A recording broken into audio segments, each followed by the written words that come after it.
Our next inductee this evening was part of some of the legendary Golden Eagle women's swimming and diving teams of the 1970s. She was a 19-time All-American that helped Clarion to 2 national championships and 3 conference titles. Ladies and gentlemen, Lauren Murgatroyd Hasselquist.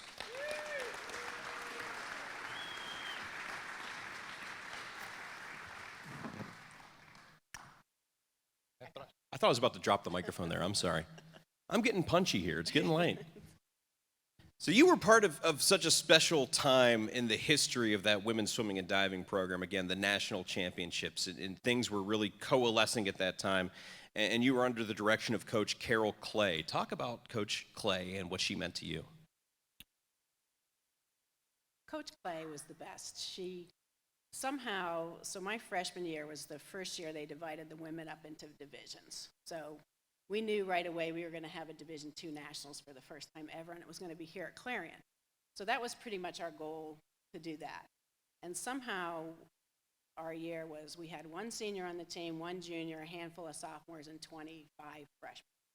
And somehow she coalesced us together. She kept us motivated, she kept us cohesive. And that's a hard thing to do when you're coaching people who are just looking at the black line at the pool, more or less, back and forth. Coach Bray and Coach Miller all know that you can't hear the coach, you can't see the coach, because we didn't even have goggles back then. But somehow she kept us all together, and she kept it fun, and she knew each and every one of us and cared so much about each and every.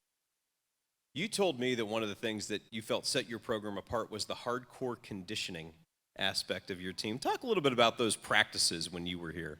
So I came from a small town like Clarion, and my first practice here, well, when I swam back at my Y in Phoenixville, the most yards I ever did was 3,000 yards at one time.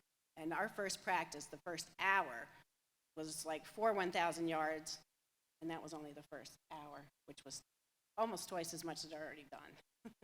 And we were in the weight room, we were running, and our season started in August and we ended in March, so it's a long season. When did you and your teammates realize that there was, it's sort of like I asked Amanda, or sort of like I asked Dan Coley, when did you realize that something special was brewing with that program?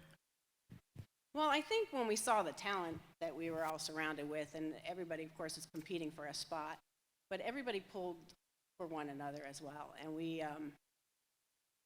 probably after we won states, and then there's a regional meet, and then an Eastern regional meet, and then when we knew nationals were going to be here, and the support from the college and the community was pretty awesome. And I think at the first preliminary part where we were swimming so fast at the nationals that we knew that was going to be it.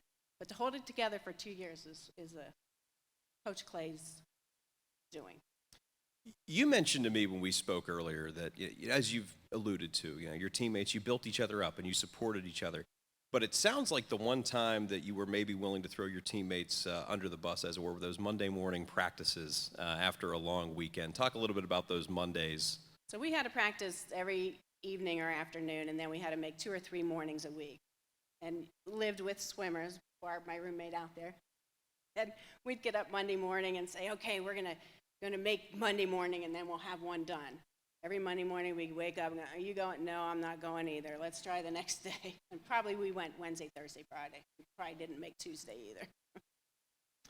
And you're still swimming now competitively, but you've taken up marathon level swimming. When you were telling me this, I was fascinated and also horrified because I can't imagine swimming as far as you were. Tell us a little bit about what you're doing now with your swimming.